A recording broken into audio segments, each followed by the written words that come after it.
God help Colorado, land of the free no more.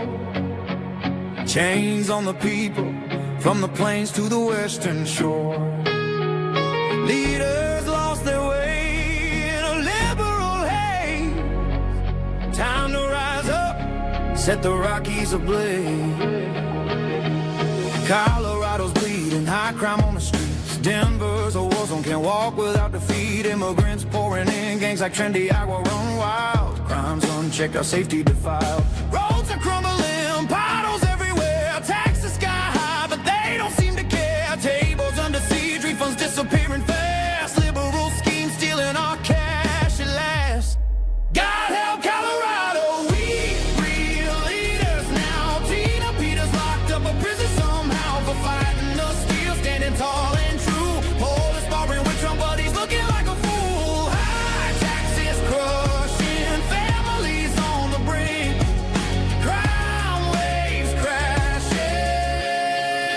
What do you think?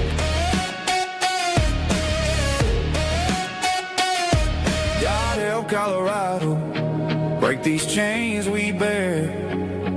American spirit, we'll fight anywhere. Election integrity gone, dark money rules the game. Homeless camps brawling, drugs fuel the flame. Polarized politics, Green Deal sell us out, but hope's on the horizon, no doubt. God help Colorado, we need leaders now. Tina Peters locked up a prison somehow for fighting the steal, standing tall and true. Police barring with Trump, but he's looking like a fool. High taxes crushing families on the brink. Crime waves crashing. What do you think? God help Colorado, break these chains we bear. American spirit, we'll fight anywhere. Trump don't make idle threats, they're all going down. Colorado rising, taking back the crown. God help Colorado, but we're fighting through. Red, white, and blue, forever true.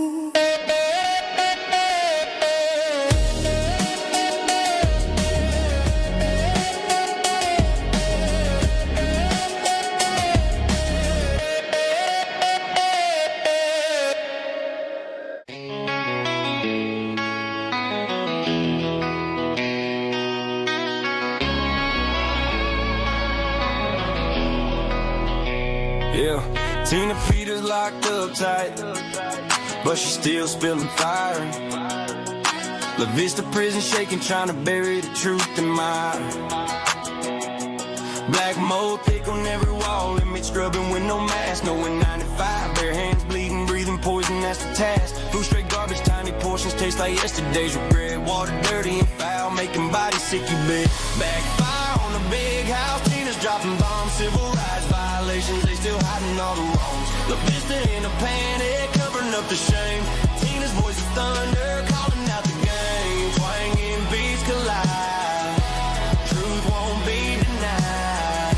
Exposing all the darkness, no more places left to hide. Pro-ends promise federal funds vanish in thin air. No rehab, no classes, just a trap that keeps them there. Transport guard crossing lines, raping souls in the van. Tina calls it out loud, now they trying to hush the plan. Deputy warden Cordova sneaking inmates out the gate. Shopping trips and family visits, breaking rules, sealing fate. Backfire on the big house, Tina's dropping bombs. Civil rights violations, they still hiding all the wrongs. The Vista in a panic, covering up the shame. Tina's voice is thunder, calling out the game. Twanging beats collide, truth won't be denied. Exposing all the darkness, no more places left to hide. From the cell to the spotlight, Tina's turning tables round. Prison walls still standing, but the secret's coming down. No more sweeping violations under dirty rug. Tina's fighting for the truth, pulling off the plug. Now the warden sweating bullets, painting over every crack, fixing pipes and serving slop, but the damage coming back. Tina's just getting started, exposing every lie, backfire like a shotgun, watch the corrupt system fry. Country roads to hip-hop flows, as bangers ringing out. Look, this is nightmare, Tina's bringing the drought. Yeah. Backfire on the prison, Tina's winning this war. No more hiding in the shadows, truth is knocking at the door.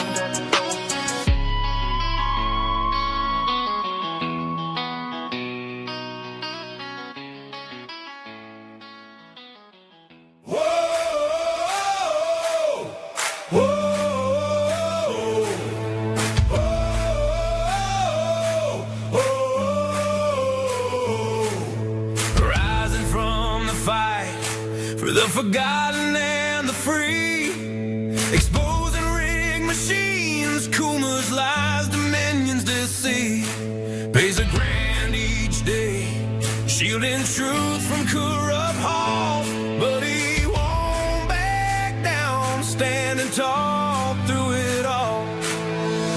Argentina Peters break the chains that bind her tight, hand count votes and one day bring the fraud to light. No more mailing scams, no machines to steal the night. Restore the people's voice, make Colorado right. Governor Oltmann, lead us bold and true. Badass for the have-nots, fighting through and through. Abolish property tax, cut the tolls away. Shrink the bloated state, let the people have their say. It's our rally call. Truth and freedom rise and watch the tyrants fall. Untamed Colorado, strong and proud. We'll be one man for the people. Set our great state free. Help the single moms, bring back trade school strong.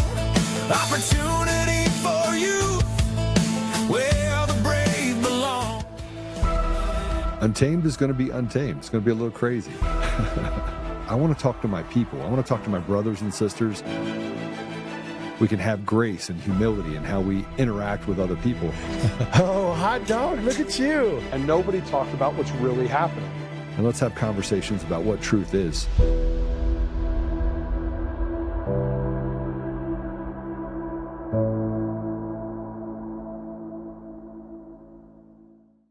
Although it is being used online in a way that is meant to say, screw you, Jew. It is being used in a context very directly to say, I hate Jews, and that's almost an online code word. Christ is king is, I hate the Jew. Is that your view, or why do you say that? Because you see the people who are saying it, and they're saying it in that context. They're saying Jews are horrible, good, like they're attacking Jews, and they end with Christ is king to make it sound like somehow there's a biblical basis for attacking Jews. Look, Jesus was a Jew. And by the way, the twisted theology that says Jews are Christ killers, and that's been used to justify anti-Semitism, to justify persecution and murder. Look, as I read the Gospels, Jesus went to the cross willingly. He made the choice to go to the cross, and it was not the Jews who killed Jesus. It was me. It was you. Look, Jesus died for our sins because man is fallen, and the wages of sin is death. And Jesus took on the punishment that you deserve and I deserve so that we could be covered in his blood and receive salvation, not through works, not through what we do, but through the gift of God. And so the idea of blaming the Jews, and look, to be clear, the precise people who drove the nails in Jesus' wrists and feet were the Romans. I don't see anyone being angry at the Italians. They happened to be who was in charge of the government at the time that Jesus was crucified, but it was Pontius Pilate who gave the order. And so I will say the phrase, look, Christ is king, and to be honest, that was not a phrase I grew up with in church, and I was thinking about it the other day. You know, we would say things like Jesus loves you, Jesus saves. That tended to be more. Christ is king is a phrase that seems to have originated online, and it's some of kind of the Groyper folks that it it almost sort of invokes images of the crusade, that in the name of Jesus we will conquer everyone else in a way that I don't think is right or biblical. Which pitchfork in hand and all of that. Yes. Yes. Last question real quick, if that's okay. Well, please. I don't want to miss the question you asked right before, Okay. which is you asked about replacement theology. Oh, yes, please. And this is something Tucker and others are pushing. And this is, look, I think this is a heresy. It is a notion that the promises in the Bible that God makes to Israel are no longer valid. The Jews are no longer God's chosen people. And instead, replacement theology argues that the Christian church has replaced Israel and the Jews as God's chosen people, and all of the promises in the Old Testament are now invalid. So God breaks his promises, apparently. Yeah. And that, I think that is absolutely wrong. If God breaks his promises to the people of Israel, that suggests that God could break his promises to Christians as well. And I don't believe God breaks his promises.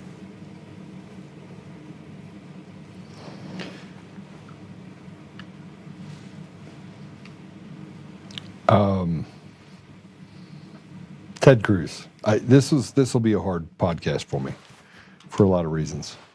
The first of which is Ted Cruz just gaslit the entire country and the world. Just gaslit them. There is no replacement theology. Let me tell you what there is. And we're going to have a show today. And, I've been going back and looking at all the anti-Semite, racist, homophobe, all the dog whistles. And there is a general fear right now that anti-Semitism may set in and the sky is falling. They try to control the narrative and control the public by creating something about what he just said. Christ is king was made by the groypers. You know what, Ted? Fuck off. I'm just going to say it. And I'm a Christian. You can say, Joe, don't use that word. Well, if you're more offended by that word than you are by a guy telling us that we have to pick whatever he tells us to do or whatever the government tells us to do, and then they use our own faith against us as a beating stick, then you have a problem. I don't. Our entire society is falling apart at the seams. Christ has been removed from every bit of everything we do inside of our community. Has been replaced by art classes that are grooming clubs. They have Satan classes inside the schools because you have to have equal opportunity for children to learn about Satan and learn about God. You're not allowed to pray on the football field. You're not allowed to pray in sports events. You're not allowed to do anything related to God because God forbid you actually do those things. Can you go ahead and just mute that for me real quick so it's not in my ear while I...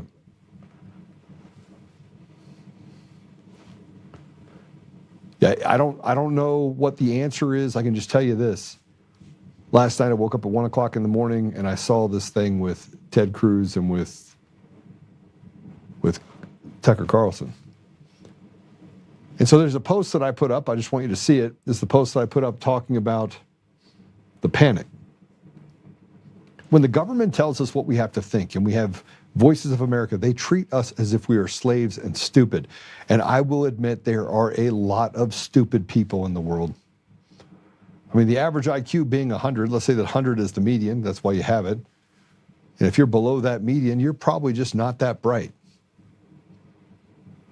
And so you can be swayed by someone like Ted Cruz coming in and saying, we have to invalidate everything that's in the Old Testament. Just so you know, the thing that he's referring to is Genesis 12, and it does not say that you have to bless the Jews. It talks about Israel. And frankly, if you go back in time 200 years, it doesn't even say that. And you're talking to a guy that has a heritage that is Jewish and Christian and Catholic, and I'm a mutt. And being able to separate the people inside of Israel and this country of Israel and the leadership and what they have done and the leadership in this country that are faithless, godless, atheistic people that tell us that you have to support them because they're Jews. That's just absolutely 100% absurd. I don't have to support the killing of tens of thousands, hundreds of thousands, millions of people. I don't have to support that. And I can also say that I'm not anti-Israel, but this isn't Israel, this is the United States of America. And going out there and indiscriminately bombing areas or people based on their ethnicity or based on the fact that they're Persian or Arab or Muslim, I find absolutely reprehensible. And for you to justify it with the idea that you have to support Israel because the Bible tells you to is an absurdity beyond absurd. Now let me just take you to this Bible verse, which is John 14:6. Let me read it to you. Just so you understand. God didn't actually revoke any promise because God made a promise to the people. It was before Noah's Ark, by the way. There was 8 people on Noah's Ark. There's 8 blood types. I've been reading all sorts of crazy stuff. It's kind of neat. John 14:6 says that I am the way, the truth, and the life. No one comes to the Father except through me. Well, see, now they're trying to say that, the Jews didn't actually kill Jesus. The Romans did. So on one side you have saying that people are stupid enough they can't think for themselves, I have to tell them what to think. And on the other side, you have an entire group of people that are saying, oh, yeah, I don't see anybody mad at the Italians.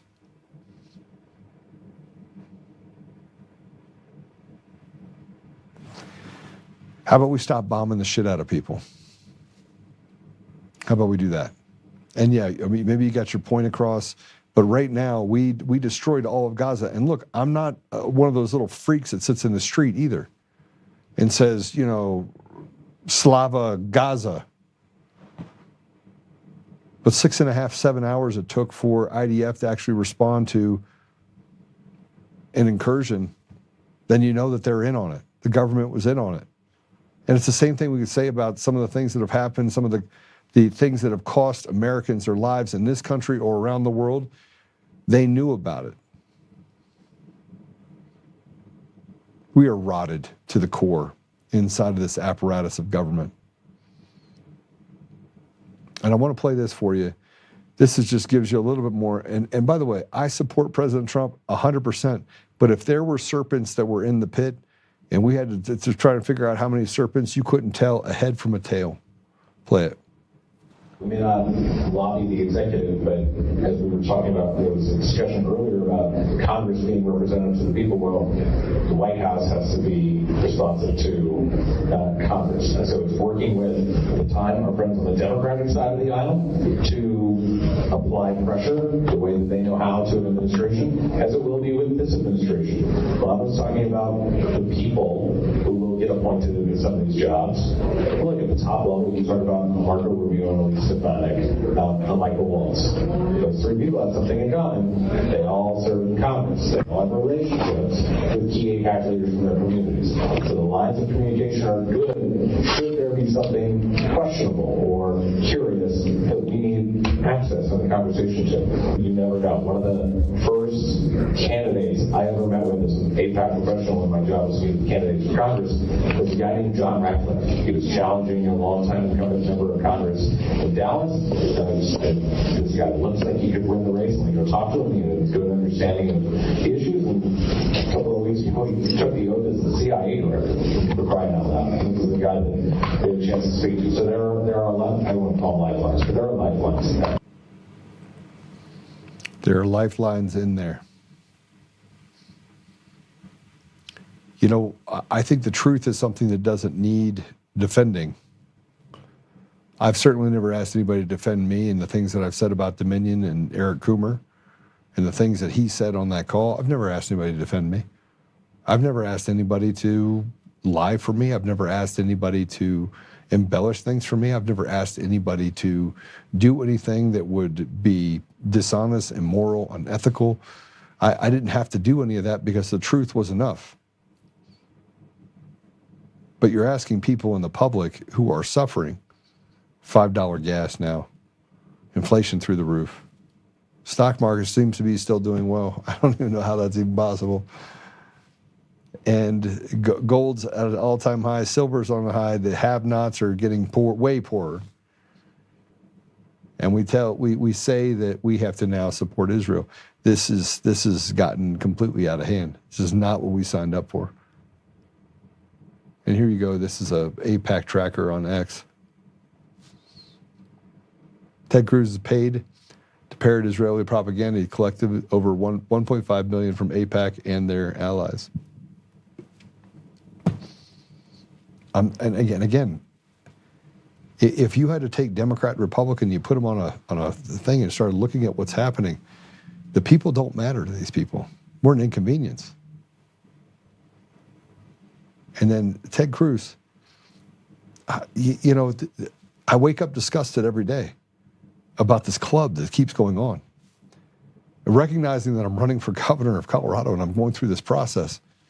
But here's what happened when, after he did all this and said all this and pissed all over the American people, he got on a stage in a group of Christians who are pissed off at the fact that we're killing people. Because the Bible fundamentally says, do not murder. And when innocent people die in a political fight, I don't know what else you call it, play it. Respectful dialogue.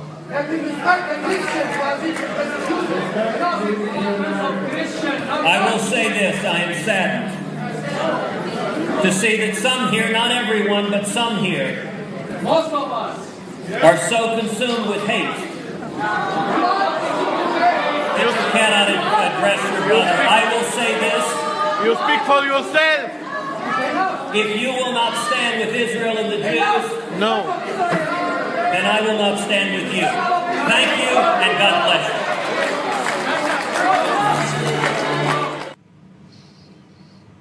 If you do not stand with Israel and the Jews, I will not stand with you.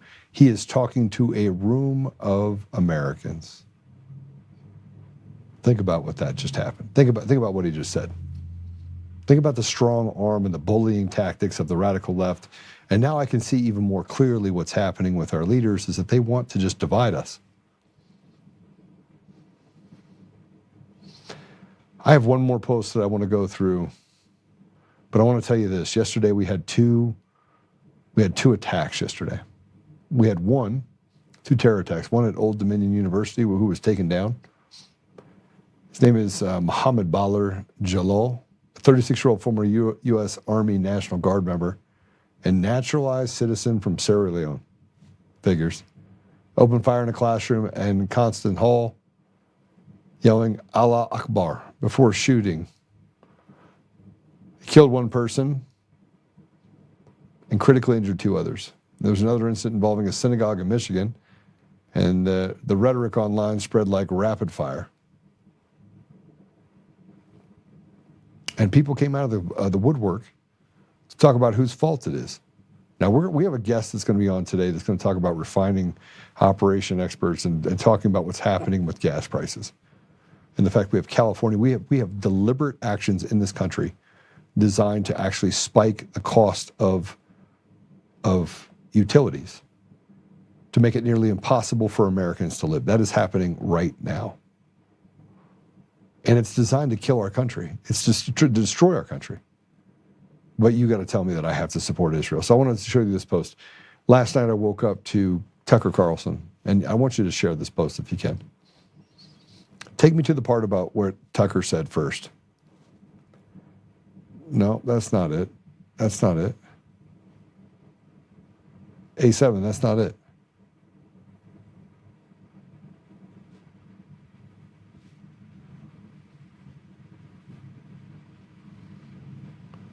Apologies to my guest. I'll be there in a second. All right, go to the bottom. Go to the bottom if you would, real quick. And let's click on his so you can see Laura Loomer's deal. Keep going. All the way down. Tucker Carlson and Candace Owens both said everyone needs to know where their local Shabbat is. I said their hatred would lead to people shooting up Jews in synagogues. It would likely end up being a Muslim. The Trump administration must start deporting these Islamic savages from our country. We must start holding people accountable for inciting violence. This is very sad. All right, take that down. Put up Tucker Carlson's deal right behind that, please. So let me tell you what savage means. Because I want to be very clear on the definition of savages. Savages are people that would hurt people in their community and do real harm, treacherous betrayals to the people in their community. And if you want to talk about savages, let's talk about the synagogue of Satan and those people who have done real harm to the people in Colorado, California, Oregon, Washington, Virginia. And you know what they all have in common? They're all run by people who are faithless zealots, who hide behind a faith that they deserve no hiding from. And that's not anti-Semitic, that's being honest.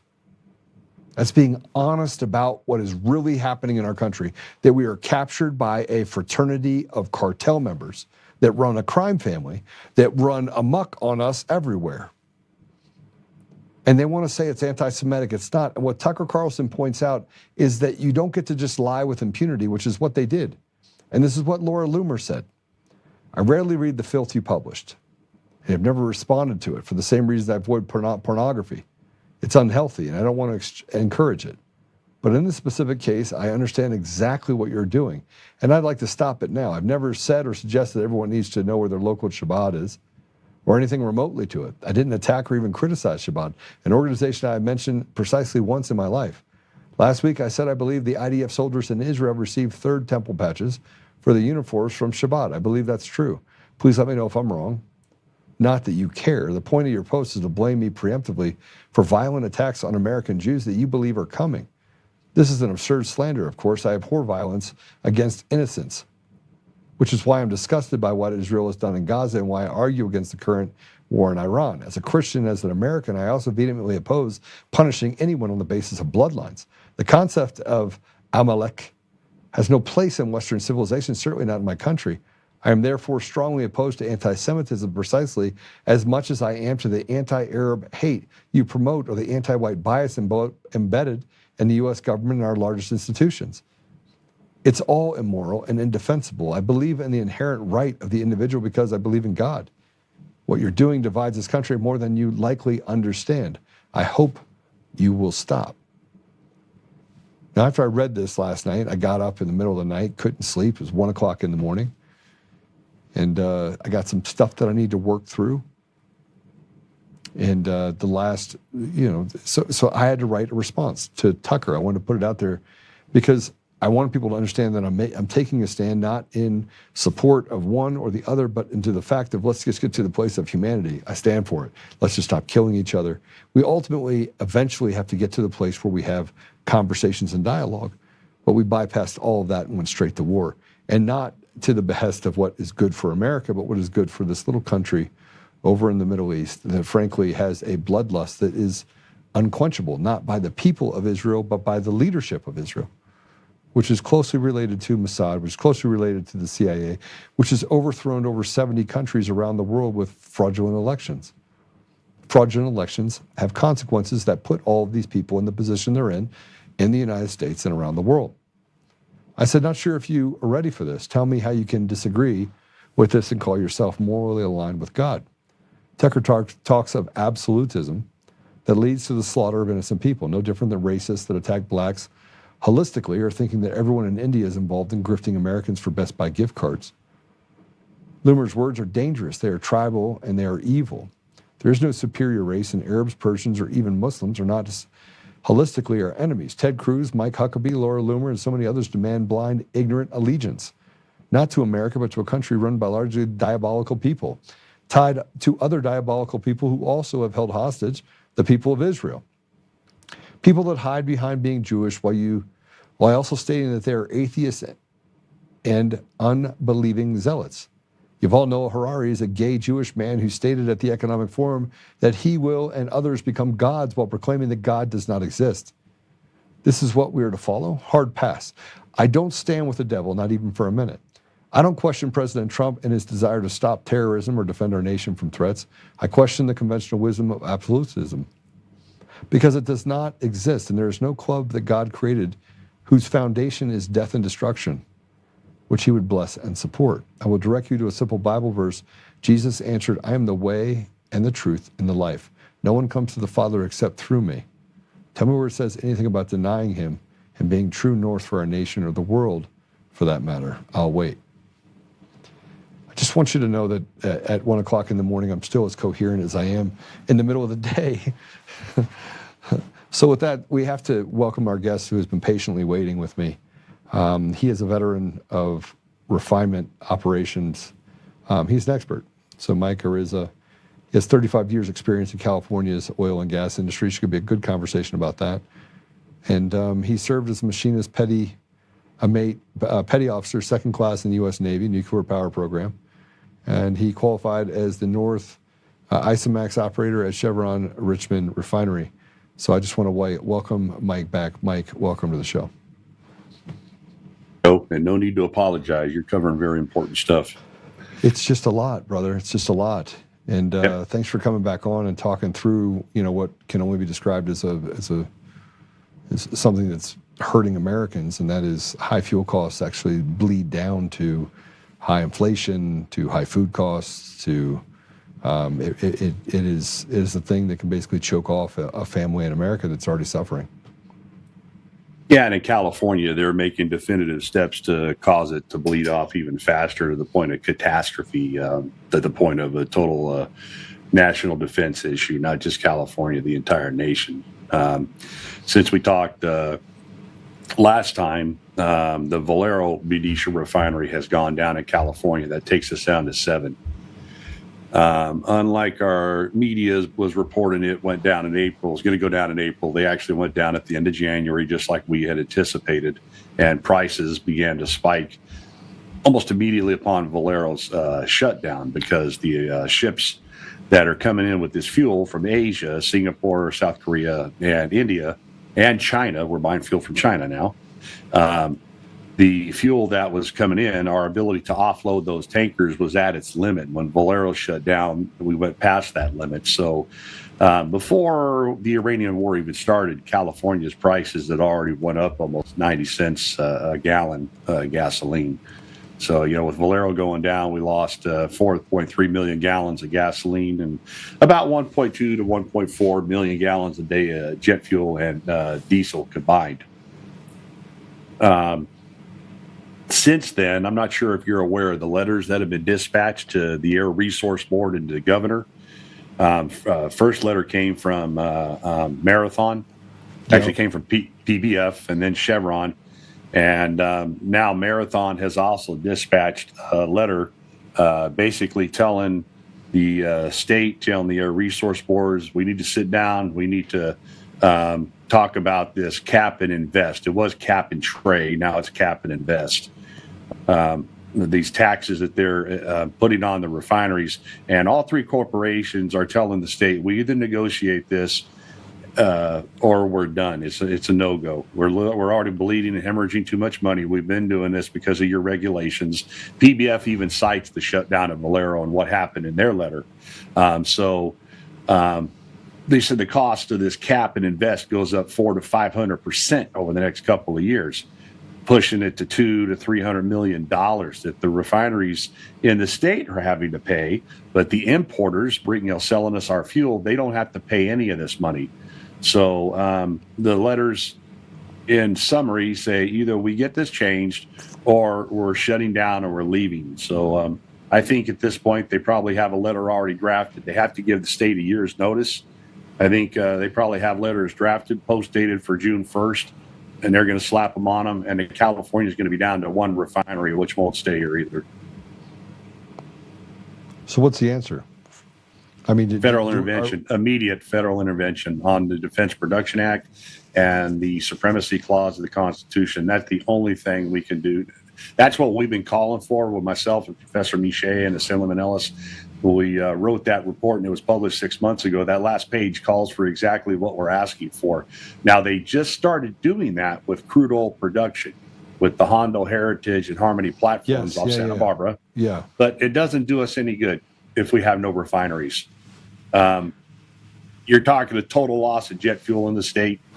The thing is, when Valero went down, we saw at that point with the prices going up, we're at our limit of what the state can import off the ships that are bringing it here.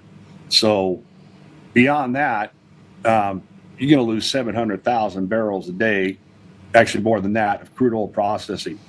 So instead of importing between 15 and 17 million gallons a day of gasoline, we'll go up to 29, maybe 30 millions of gasoline a day. That is impossible. We can't do it. If you can get it made, which is pretty much impossible, you can't get it offloaded into the state. And that's just talking to gasoline. The jet fuel and the diesel fuel, it's like Chevron, Mr. Waltz was saying, that the Richmond refinery up in Northern California produces 60% of San Francisco airport's jet fuel. And then PBF said our refinery in Martinez produces 40%. Well, that's 100%. That's real simple math. So we'll end up in a situation where there's no jet fuel for any airports, military or otherwise. And then you're going to end up in a situation, on with General Holt. It's a logistics issue. The cities have 3 or 4 days of food on hand. And you won't be able to get food in. Let alone get to the store. You won't be able to get food into to the grocery store. You won't be able to get food in the state. So all hell's going to break loose. The military, and this is the thing people need to understand, Reno, Nevada, Phoenix, the whole West Coast, and the entire nation, our entire national security is compromised. So how long do you think it takes till all of that settles in? Because I think it's coming. You can see the cracks, the fissures. Well, exactly. That's why I can explain to I'm going to name names, but one of the news correspondents was interviewing me and said, "You guys keep reporting Valero is going down in April. By the time Valero goes down in April, they're going to have 20 employees down from 480. Today is the day they go off their normal staffing. A lot of people, some people I know, friends, are losing their jobs effective today. And then by time they keep saying April, well, by then, a wastewater treating plant, the dock, and a couple of the oil movement tank posts will be staffed. That's it.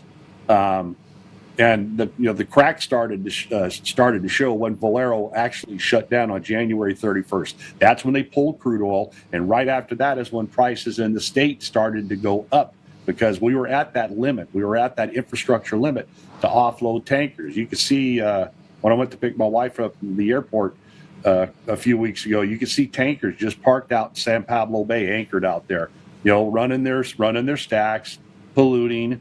You got all these refineries that are polluting that we get the fuel from.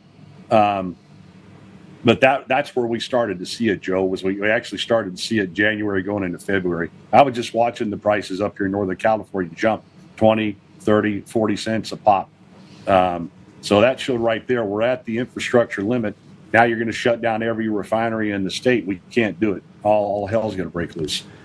Mike, the suffering of the people in this country has reached an all-time frenzy. We know that the banking system is given better rates to certain people based upon their religion. This has been we've been digging into this over the last couple of weeks. I didn't realize that it was so pervasive until recently.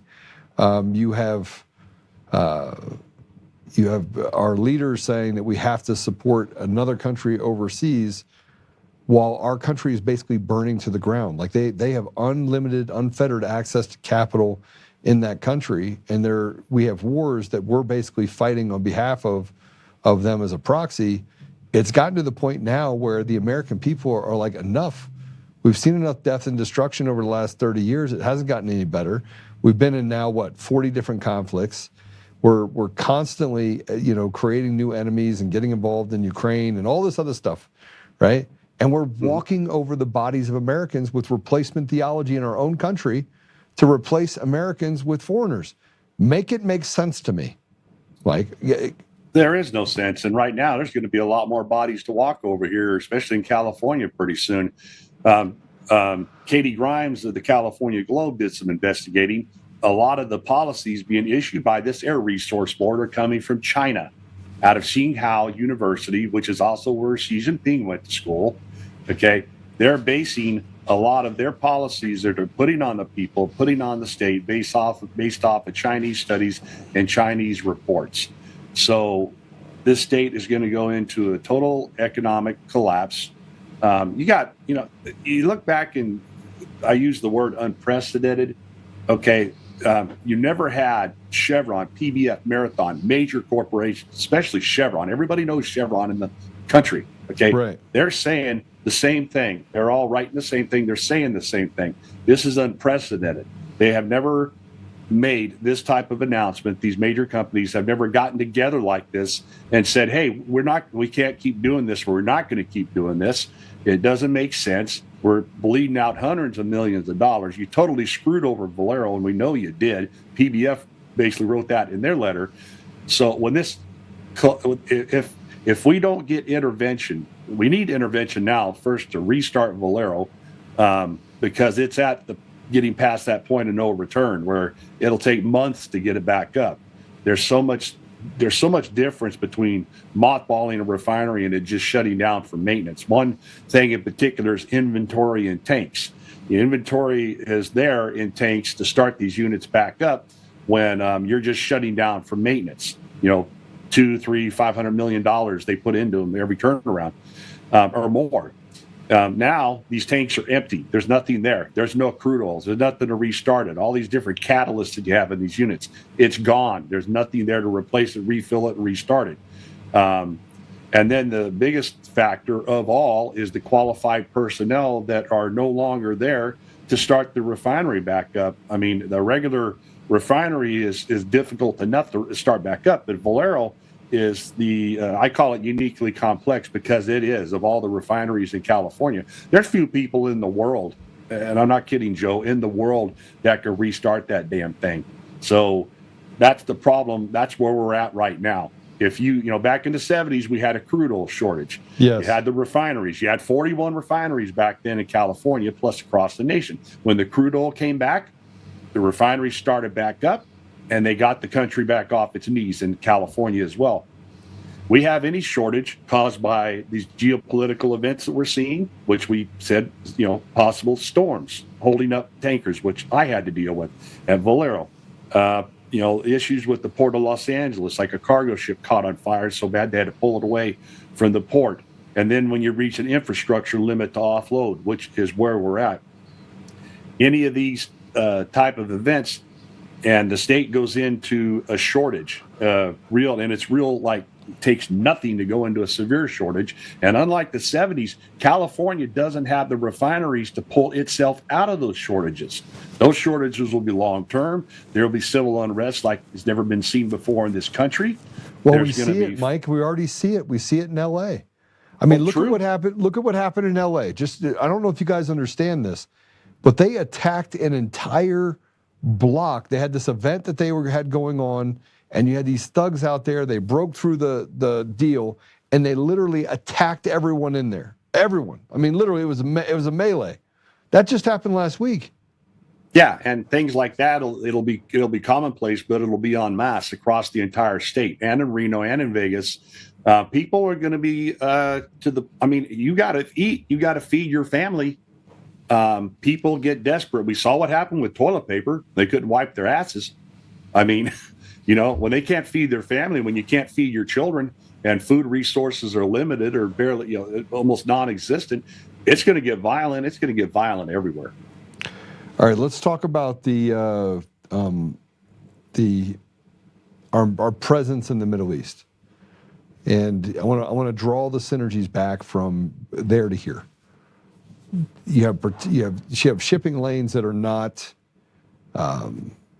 they're not safe, right? So they can't get the oil out. You have some attacks that are happening in certain areas. It's affected some of the oil supplies for this global economy.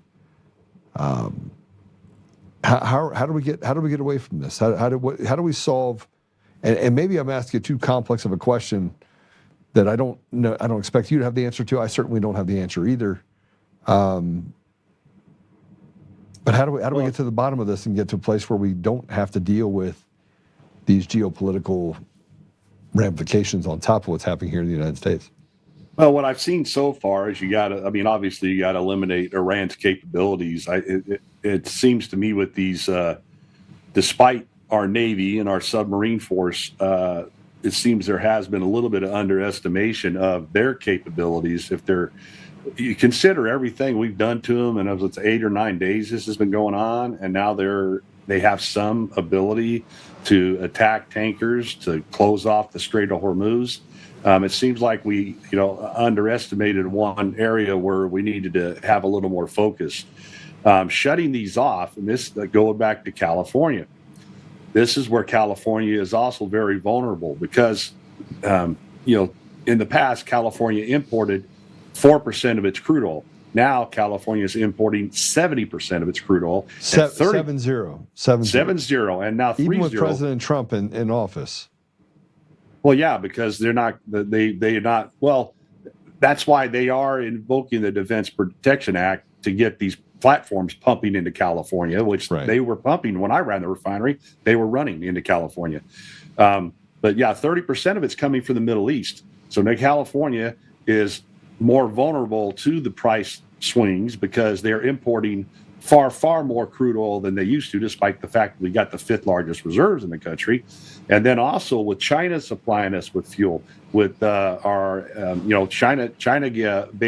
gave an order to its refining industry, no more diesel, no more gasoline exports. The same thing with South Korea, Singapore, they get a lot of their fuel from the Middle East. So as they get cut off or the price goes through the roof, their price goes through the roof. And it's another situation where California can get cut off from the fuel that's being imported here, which puts us immediately back into that situation of a shortage. So, I mean, nuts, finish this thing off with Iran. But, our military has done a phenomenal job. And President Trump, with it and the Secretary of War have done a phenomenal job. They've eliminated, I'd say 95% of the total threat has been eliminated, and it needed to be done years ago. And our president had the courage to get it done.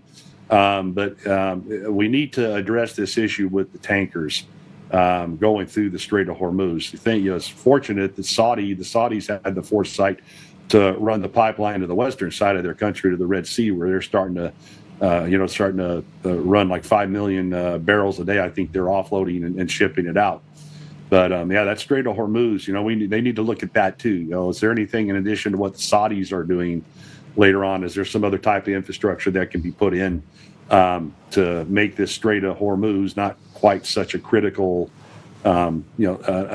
critical item for us as far as affecting the entire world's economy? Well, there's other gateways that they can use. There's other pathways they can use in order to ship the oil, other than that strait. So and this is something they had to do way back when we had problems in the late 90s and early 2000s as well. So we know that there are ways to get the oil out without having to go through those shipping lanes. But why haven't they shifted to those environments to date? Why are they waiting so long? Are they why? I honestly don't know. I know what's going on in California. Me and you both know what's going on in California with this governor, and it's starting to happen in Colorado, and it's awesome you're running for that position. Yeah. California should be producing its own oil. They shouldn't be importing anything, or we should be getting some of it from Alaska, which is what the Benicia refinery. When I ran it, we were running about 25 to 30,000 barrels a day of San Joaquin Valley crude being pipelined up to the refinery, and about 80,000 barrels a day of Alaskan North Slope crude. And then we would, get another 15, 20,000 from other sources like the Hondo, the Heritage, those platforms when they were running into California. But, California has been losing its production of crude oil, losing its refineries. The whole thing's been collapsing.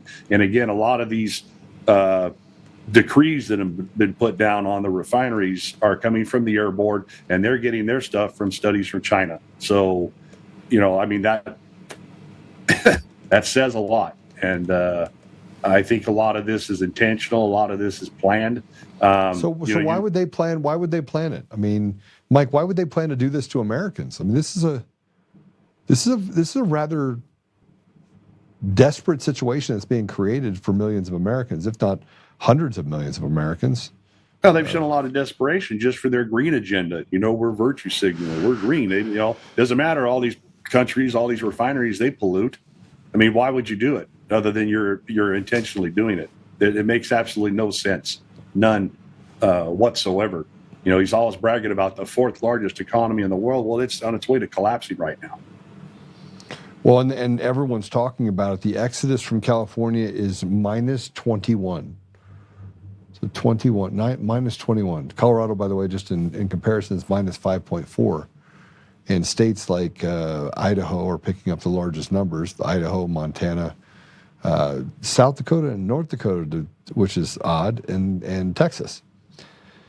But Mike, we can only run away from bad policy and terrible people for so long before it collapses and we're having to deal with it across the entire nation. That is the biggest problem with California, is it's going to translate across the nation.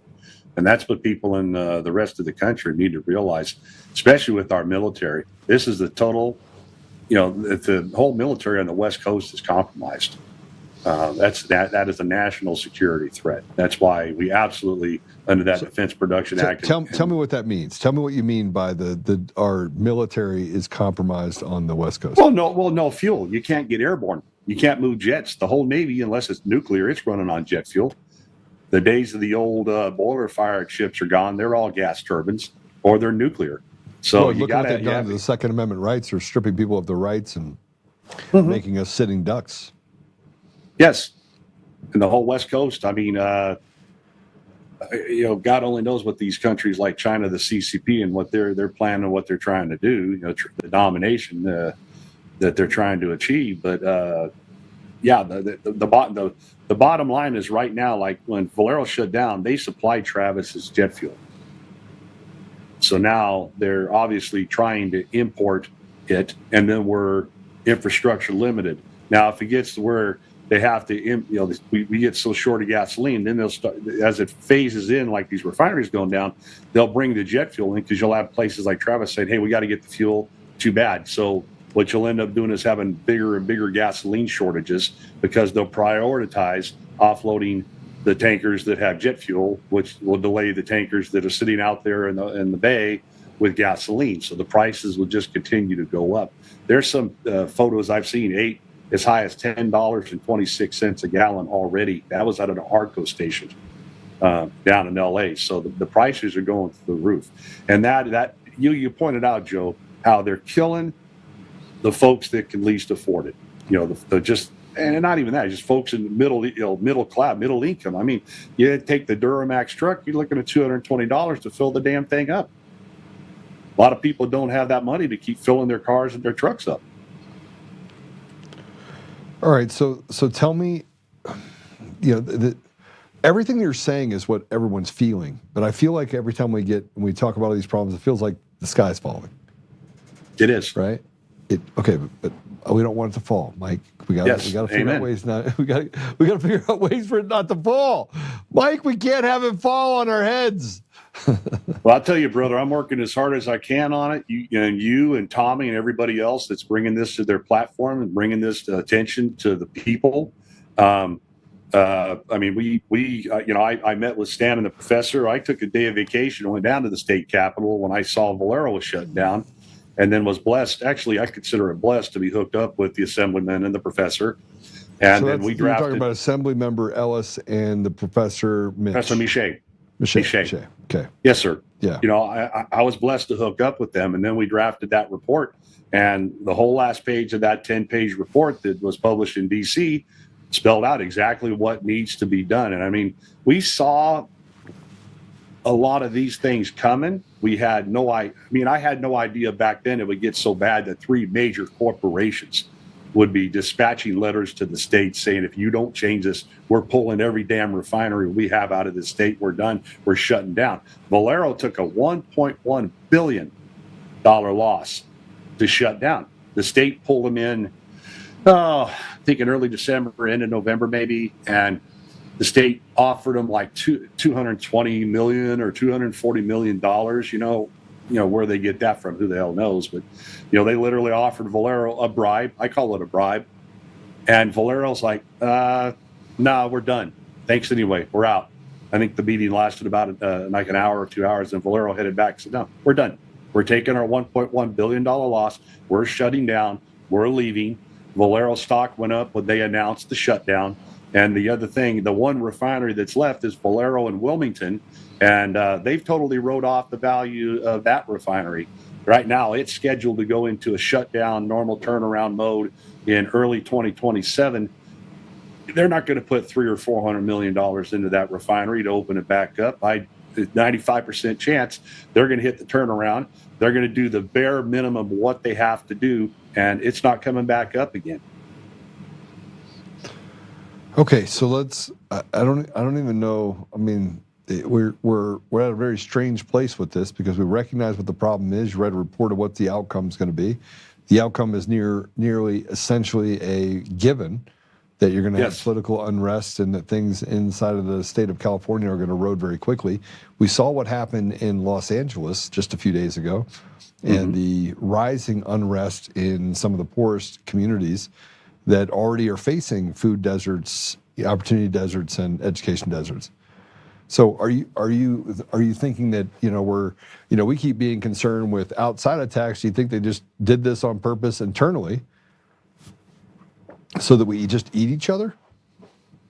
Well, it's kind of I always thought that was kind of the Communist Manifesto. Let it destroy itself from within.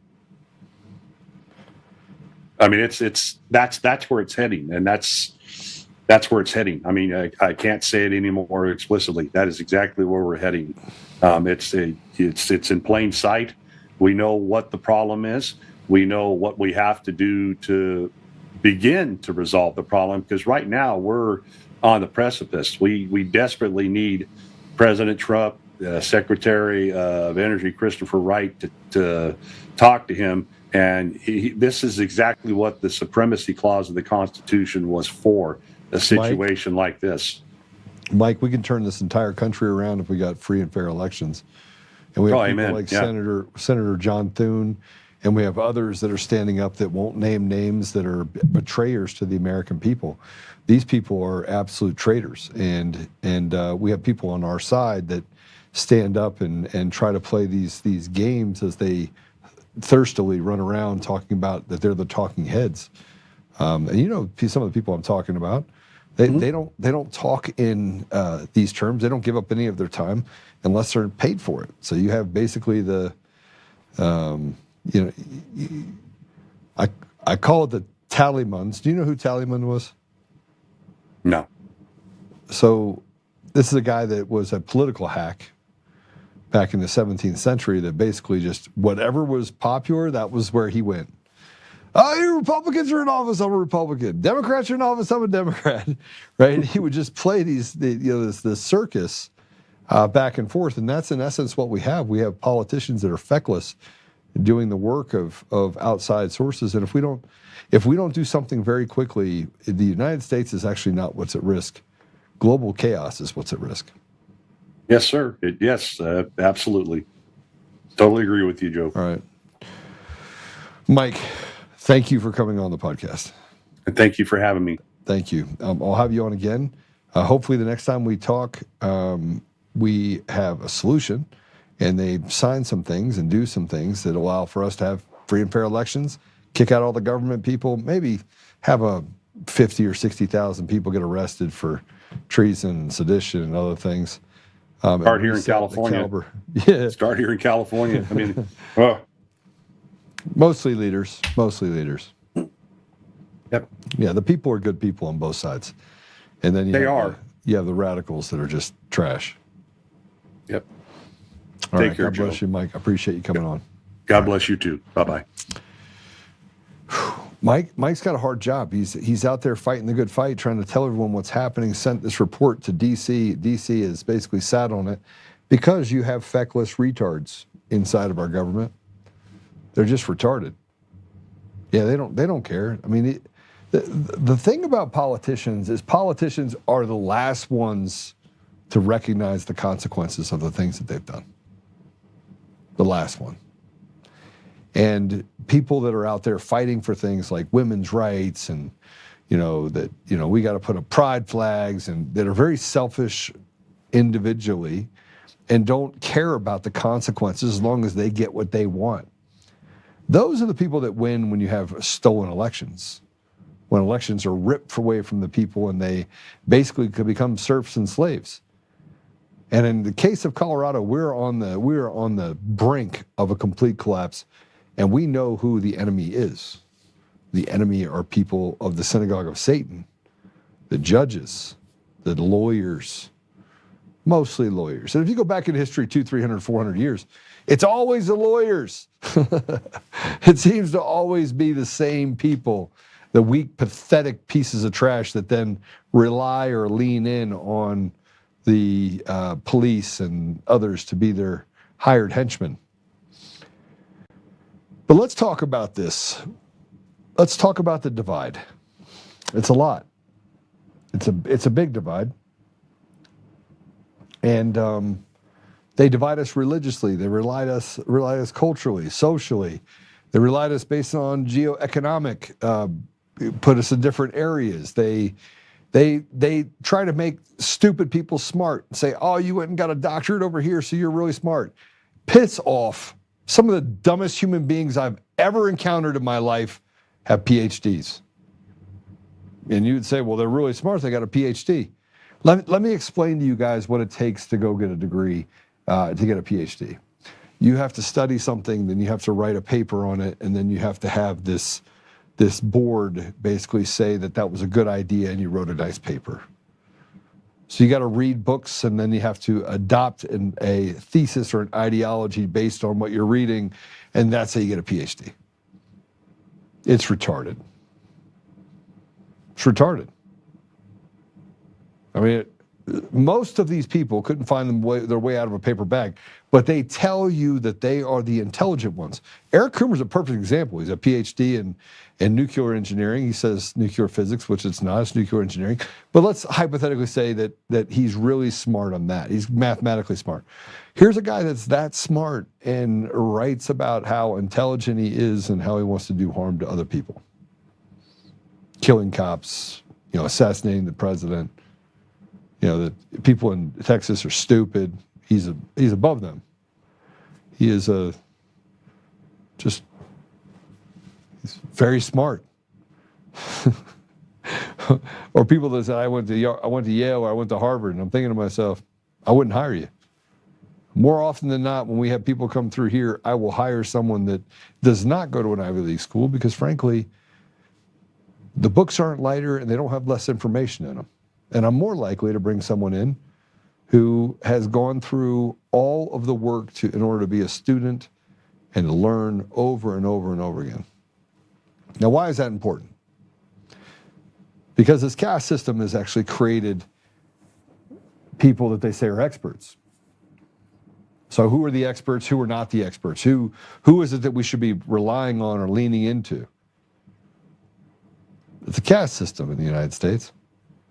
And in large part, that caste system is the haves and the have-nots. It doesn't mean you have to make a ton of money in order to be a haves. You just got to be deeply connected and be able to do really bad things to be a part of the crime family, or you just have a talent. Haves could be athletes. Haves are 90% of them are not going to get arrested. They're not going to get in trouble if they did something wrong.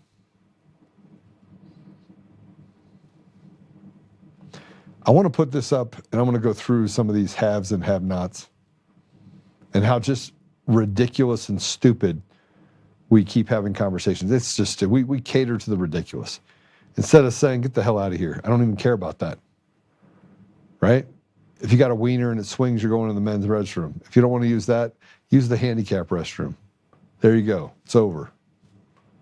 Well, I don't want to go in there because it's like riding the short bus. Well, I don't want you in the women's bathroom. But I want to show you this exchange between a Democrat senator attacking a female athlete to her face for refusing to compete against a biological male. This is just how sick these perverts and pedophiles are. Play it. I mean, I have my sports hat on now. It's all about a sports mentality, growing up in sports, being a tomboy. I mean, you look pretty healthy. I've played against girls that look like you. You look very much in shape and strong. But it's a sports mentality when you're growing up, and how much competition that you'll take on. So it's not just a silver bullet for one community of sports players. It's the individual person on how competitive you want to be. So you grew up one way, I grew up a different way. I would have taken on a man in a heartbeat. I played in, I was the only girl sometimes in men's sports. But to have a man on my team, I would have welcomed it. But this is just my opinion. So it just depends on the sports mentality of that individual. And that's why this bill is bad, because you're just putting a whole community of women's sports in one category, when women like me, we have a different opinion. So how competitive do you think you really are? Madam Chair, Go right Senator, as elite level athletes, I would say we're very competitive, which is why this bill designates 3 categories: male, female, and co-ed. The idea is that everyone can participate in sport. If you want to compete against your man, absolutely. Like, let's do that in the co-ed section. That's the clarity and distinction is really important, because when men are allowed access into women's sports and spaces, it's not women's sports and spaces anymore. And as the passage of Title IX was so important, there is a need, a necessity to protect women's spaces. It's not to say that people are banned from sports. That's not the situation at all. If that's the level of competition you want to have for yourself, amazing, go try it in the co-ed section. But again, this is about protecting the women's category in women's sports. Okay. Thanks for your opinion. Thank you very much. Thanks for your opinion. She basically said, look, if you want to dress up like a farm animal, you can go to the farm animal section over here, the co-ed section. And I actually don't care if you identify as a woman or a man. I don't care. But for somebody with a mental illness to tell me that I have to let them go into a locker room with other women, and that you have to take the rights of all of those people, throw them out the window, just to respect someone who frankly is not thinking clearly, that 40% of the time will try to do self-harm. And if you add in harm to others, it rises to almost 60%. That's not something I'm comfortable with. I don't want to take a 60% chance of something happening to people around my daughters or subject them to it inside of that environment. I don't think it's unreasonable to say that if you want a co-ed, great, we have co-ed. Like that, co-ed doesn't even care if you're a man or a woman or a transgender. It doesn't matter about any of it. And I think it's amazing that Kaylee Ray said very clearly that you don't know what you're talking about, but if you want to do that, just go over here. But of course, this Democrat sicko wants to make it more about someone that was probably groomed into the environment they are over the rights of women in their own sport. And here, by the way, is a Colorado State Rep, Randy Nugent, in Colorado. Now, I said before that we're under attack, in my opinion. This is what I think, but I want you to see what Mr. Nugent did. Please join me in the Pledge of Allegiance. I pledge allegiance to the flag of the United States of America and to the republic for which it stands, one nation, indivisible, with liberty and justice for all. Play it one more time.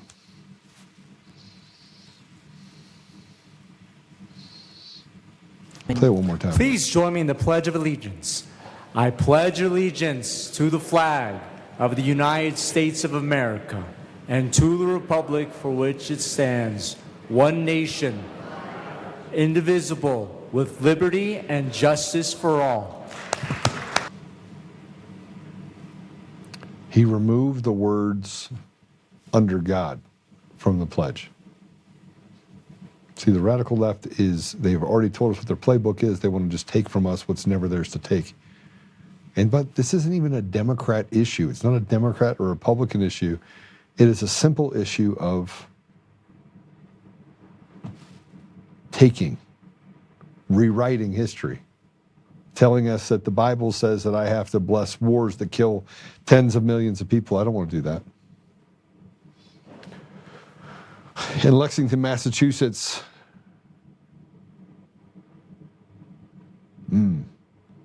where the first shots of the American Revolution were fired, they're doing this. Public School Superintendent Julie L. Hackett sent a letter to the school building committee to approve her plan to implement all gender bathrooms at the new high school to create bathroom inclusivity. The plan specifically pushes to create affinity spaces for LGBTQ students and staff. They want to use your tax dollars to push the woke nonsense. I'm going to tell you that parents are going to have to stand up and do something about this. And the reason why you parents haven't yet done something is because of this thing called guilt. You don't want to be the one that they attack. Go ahead, take it down.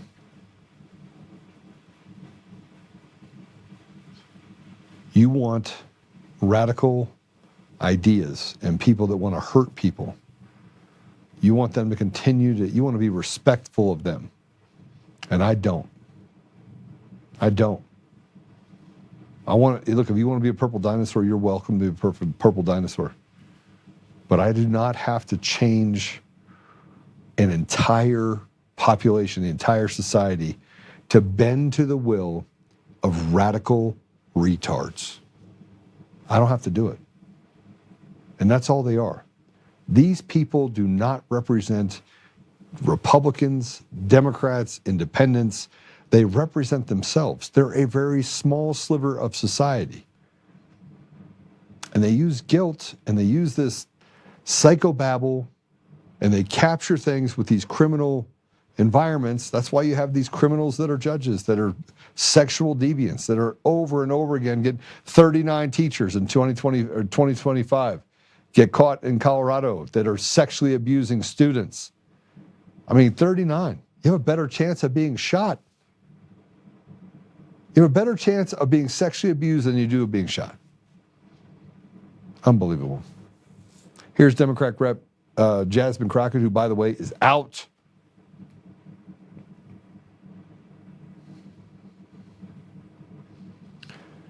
So she said, I'm open to ending taxes on blacks. Many blacks already pay none. Instead, send checks directly. Go ahead and play this. Just this past week, I saw, I don't remember which celebrity, but it was actually a celebrity, and I was like, I don't know that that's not necessarily a bad idea. But I'd have to think through it a lot. One of the things that they propose is black folk not have to pay taxes for a certain amount of time, because then again, that puts money back in your pocket. But at the same time, it may not be as objectionable to some people about actually giving out dollars. But obviously then you start dealing with the different tax brackets and things like that. And that's one of the reasons that, you know, we argue the reparations make sense, because so many black folk, not only do you owe for the labor that was stolen and killed and all the other things, right? But the fact is, like, we end up being so far behind, right? And so it's like, how do you bring forth people? Exactly. And so it's like, if you do the no tax thing for people that are already, say, struggling and aren't really paying taxes in the first place, it doesn't really exactly. They may want those checks like they got during COVID. Exactly.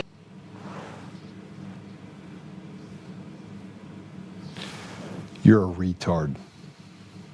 You're a retarded piece of shit. And this is Jasmine Crockett, the person that has done nothing for black people except for change the way she speaks. She never spoke like this before. She just changed it so she could get into theatrics.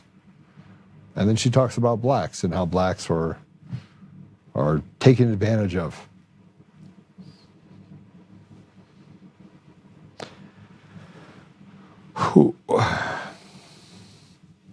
There's so much that I want to say about this. The betrayal of black people by black people is amazing to me. I want to give you some free shit so I can keep you quiet for a little bit, but I'm going to take away opportunity from you. But don't worry about it. We can have this woman up here that Jasmine Crockett, she can speak at you and talk to you in a way that you understand, because God forbid you actually get opportunity yourself. No. We're going to take someone that is highly educated, went to law school. By the way, they're all lawyers. All of these fakers and pretenders like Jasmine Crockett, they're all lawyers. Like I said, if you want to look at the downfall of society, go all the way back to what happened in the Ottoman Empire, what happened in the Roman Empire, what happened in Greece, what happened. I could go through modern examples of what has happened in the world where societies have collapsed, and it all comes back down to judges and lawyers who destroy the very fiber of society. And that's what's happening here. No exception. But this is a person that talked eloquently, was on a show, could speak articulately about a lot of different things. And then all of a sudden now she talks as if she grew up in some inner city, which she did not. But she talks about reparations for black folk. Not black folks, black folk. Because you have to make sure that you stay within the grounds where you keep people where they are. God forbid you let people inside of the black community keep their babies. No, you send someone like Jasmine Crockett in there to say, hey, listen, you have a right to abort your babies.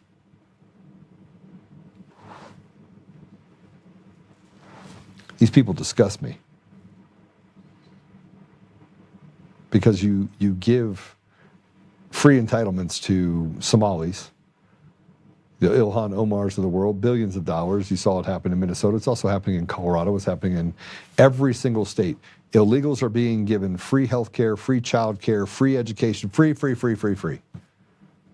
And shame on me, actually. Shame on me. I contributed to it. I gave hundreds of thousands of dollars to an organization that gives people in the inner city access to private school education. I should have just gone and found families that were in the inner city that I knew were Americans and offered it directly to them. Why? Not that I don't care about every person getting access to an education, but because this piece of shit, Crockett, thinks that she wants to basically erode education, not even address it, and take away opportunities for the most vulnerable among us and say, go kill your babies, but we're going to give these people over here all the entitlements. We're going to step over you, but here, I got a great idea. Let's have you not pay taxes.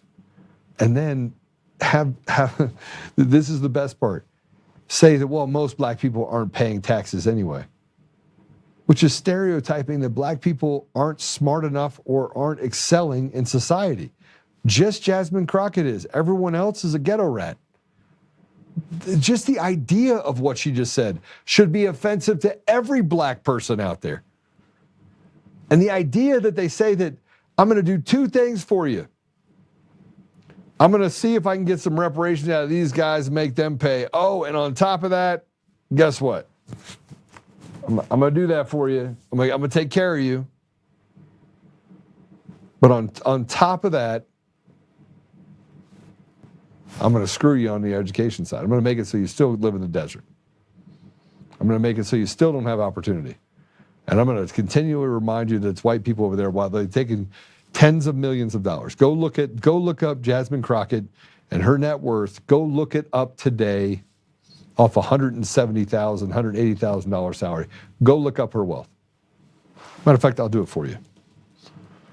Jasmine Crockett net worth.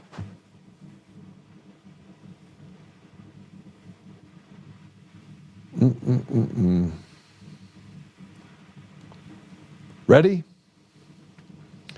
Jasmine Crockett has been she was an attorney, and I would love this. She was an attorney for about a decade, and her net worth is $9 million on $174,000 a year. Owns a $2 million townhouse. I mean, this is $9 million. She's been out in the workforce for 15 years. She's worth $9 million.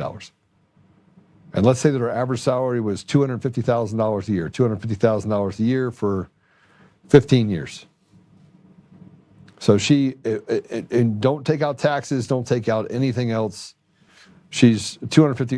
The benefit of the doubt, she made 250 grand right out of school, 250, which is not true. Let's say it is, 250 grand. That's $3.75 million. Take out taxes, that's about 45%. 1.7 million. That includes a $174,000 salary that she has working in Congress.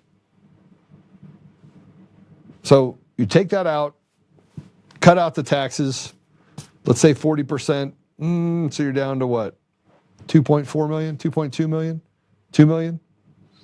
And you got to live. So let's say it's $100,000 a year to live out of that.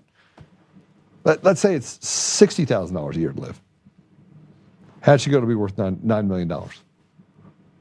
See, the entire system's a grift. Black people, white people, Hispanic people, we would all love an opportunity to go 15 years and to have a nest egg for $9 million. That'd be great. It's taken me 30 years to get to a place where I was able to do really well. But no, she can do it in just a little bit of time and have all sorts of money. Let's talk about the DOJ, and let's talk about all the stuff that happens as a result of stolen elections. Jasmine Crockett is out. Stolen elections are a new thing. There are lots of bad things happening all over the country. Colorado is broken in every possible way, but it's not the only state that's broken. You have Washington State that just enacted a 9.9% tax on anyone that makes over $1 million. Howard Schultz, the founder of Starbucks, says, I'm leaving and I'm going to Florida. Everyone's going to Florida. Everyone's going to Florida.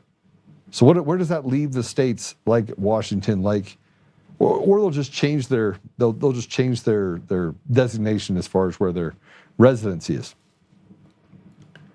But what does that leave the people that are stuck in those environments, that are held as slaves, where they just keep taking more and more money from the people, where the government has grown so big that more and more of the people, is it like 40% or 50% of the people are on Medicaid or Medicare? I mean, it's really bad. And the care that we do get in the United States is near substandard, almost broken to the point where you can't. I'm going through a surgery right now, and I feel like it's ration care. It's been going on now for 15 months. But the DOJ, and I want to bring it back to the symptom. These are all symptoms of the problem where you have retards that get put into positions of power at every level of government. And they can pick it with the machines, mail-in ballots.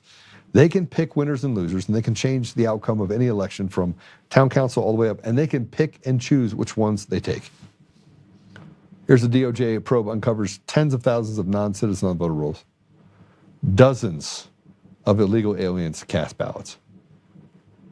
This was just a probe, and this is just a segment that they were able to get into. The segment. And then you got this guy, Garrett Archer. He pipes in. Non-citizens registering to vote is extremely rare. The risk-reward ratio is beyond bad. So Garrett Archer tells us it doesn't happen. So I had to respond. Again, I was up at 1 o'clock in the morning. I had to do it. Let's put it up. Liar. You actually have no idea. You speak in superlatives and conjecture. You make it up as you go along. Your words are empty. You have nothing except your empty words and a pinky swear to back up your claims. You're the example of a weak simpleton traitor. There are many like you, the Talleyrand cowards, who sway with evil because you are desperate for belongings, thirsty for power, and too stupid to know where the system of evil will most certainly eat you as well. I mean, what I'm basically saying is this. They can say whatever they want. Safest, most secure election in U.S. history. Matt Crane in Colorado says, the gold standard. We have the gold standard. You have Jenna Griswold, the gold standard. Well, they hide information from the federal government and say, you're not allowed to see our voter rolls. One of 25 states, all of which are tied into the ERIC system. This is the same woman that posted the passwords online while claiming that Tina Peters did all of these wrong things. You have a appeals court decision that's coming out very shortly about Tina Peters. And it's going to show you the institutional rot that we have inside of our state yet again. It never changes. It never changes until we decide to change it. So I hope you guys have a great weekend. Look, there's lots of things that are getting ready to happen. I think President Trump is going to have to pull the lever for the Insurrection Act. I think we're going to have to go into a state of emergency. We're going to have an executive order that they know is out there right now that says they're going to ban machines. The SAVE Act will ultimately either pass or it won't pass, but the people in this country have had enough. Democrat, Republican, Independents, I'm talking to all of you. I can tell you right now, you don't have an appetite for it. You don't have an appetite for what they've done to your city. You don't have an appetite with what they've taken from your pocket. Imagine if I gave you back 40% of your income. I've thought about having conversations with everyone at every one of our companies and saying, listen, I'm no longer going to collect taxes for the government. I'm going to give you all of your pay. And I keep thinking if they would go, yeah, I'd love that. I would love that. Imagine if a person that makes 60, 70, 80, 90, $100,000 a year, that instead of actually giving them, $2,500 every 2 weeks, they get to keep $5,000 every 2 weeks. What would it change for a person's life? Imagine what it would change in your life if the people that you worked for, you're like, yeah, no, don't take out any taxes. I'm not paying taxes. Imagine, I believe that's where it all starts, by the way. You want to stop, just keep your money. Just keep it. Force the company to make you a 1099 contractor and keep your money.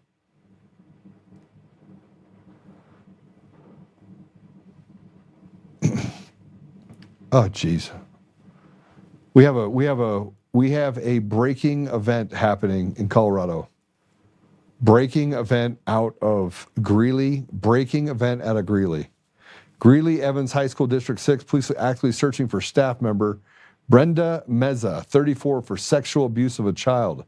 Anyone with confirmation on Meza's whereabouts are urged to contact a local law enforcement agency by calling 911 or Officer Zach Eberhard at greeleypd.com or 970-502-2186. And here we have another one. We have another one. Let's go sexually abuse another child. That, I think, marks number 13. Am I right on that? Number 13 for the year so far? It's 13 or 14 this year. It was 39 last year in Colorado. Over 50 in the last 15 months. Sexually abused a child in the state of Colorado. 50. It used to be 1, 2. Now it's 50. 50. All right. Whew. All right, guys, make sure you stay prayed up. A lot of cool things are going to be happening. Okay, ready? Let's pray it out. All right, Father God, thank you for Mike coming on. Thank you for all the information we were able to push out today to all these great warriors. Father, we ask you that you will reinstill a sense of lightness to lift the burdens, so that we can actually get in and work the problems that we see before us. Help us to have courage, to have faith, to activate ourselves in that faith, to serve those in our community. Father, we know that it's not a Democrat or Republican issue. We know that it's an issue between good and evil. Help us that we may find our tribe of people that can set aside all the division and stand on the right side of history and stand on the right side of that line between good and evil. Father, we also recognize that our leaders are flawed and that we should pray for them. So I'm praying, Father, that they will come to their senses and do the right by their people and stop this betrayal, which happens over and over and over again. We ask you, Father, to bless President Trump in his current role as a president, the commander-in-chief of our country, and help us to get to a place where we can not stand for others, but we can stand for you. Help us that we can separate the evil from good people and not put everybody in one basket. But also, Father, our leaders they're betraying us. They are deceiving us. They're using propaganda to try and run us through this environment where we have to stand up and blindly show allegiance to those we should never blindly show allegiance to. We know that the only allegiance we should have, Father, is to you. So help us that we may honor that, and we may help each other come together to say, we don't need any more wars. What we need is peace, and what we need is accountability, and what we need is a cleansing of our country, community by community, state by state, across the entire nation, that we can get rid of these evil doers that have taken from the people what was never theirs to take. Help us, Father, that as we act, that we may honor you. And I say these things in Jesus' name. Amen. All right, I'll see you guys on Monday. And I got a really big, exciting thing for the people of Colorado. They have the county assemblies next Saturday.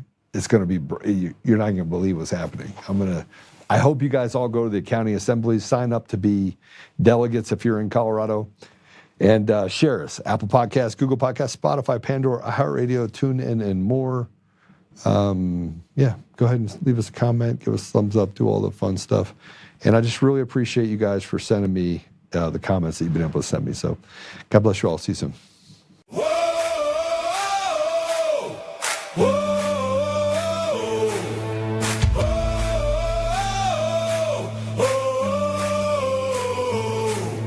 Rising from the fight for the forgotten and the free, exposing rigged machines, Coolmer's lies, Dominion's deceit, pays a grand each day, shielding truth from corrupt halls, but he won't back down, standing tall through it all. Art and Tina Peters break the chains that bind her tight, hand count votes and one day bring the fraud to light. No more mailing scams, no machines to steal the night, restore the people's voice, make Colorado right. Governor Oltmann, lead us bold and true, badass for the have-nots, fighting through and through. Abolish property tax, cut the tolls away, shrink the bloated state, let the people have their say.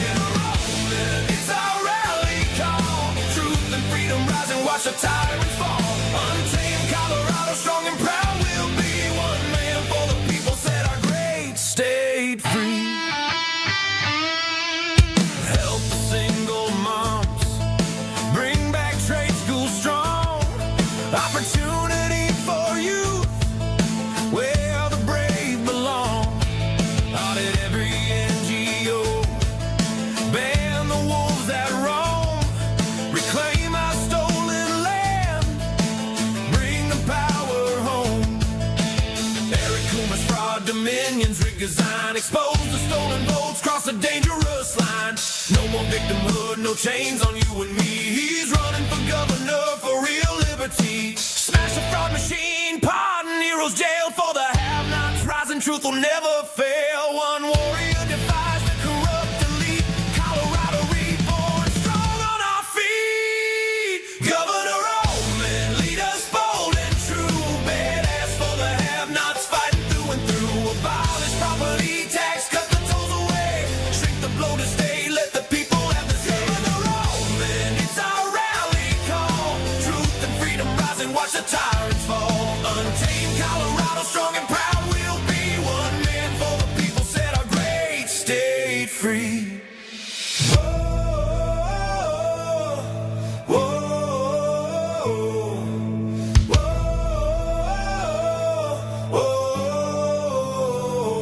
Governor Oltmann, lead us bold and true. Governor Oltmann, freedom forever, Colorado rise.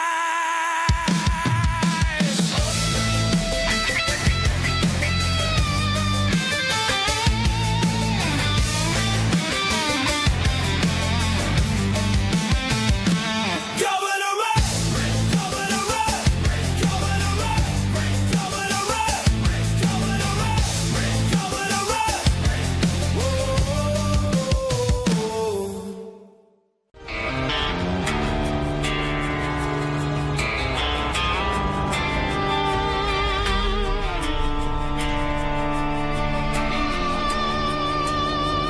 Rise up untamed, in the heart of the fight where the wild ones roam. Joel Oltmann's calling, bring bringing truth back home. From conservative daily to this untamed fire, we shatter the silence, lifting spirits higher. No chains can hold us, no lies can prevail. Authentic and fearless on this rugged trail. Patriots gather under stars and stripes. Untamed nation, igniting the nights. Untamed nation, let the truth roll out in this land of the free. Standing proud from sea to shining sea, we won't back down. Catch the fire, wear the crown. Untamed nation, it's our battle song, motivating hearts where the brave belong. Yeah, untamed and wild, forever strong. Play it again all night long.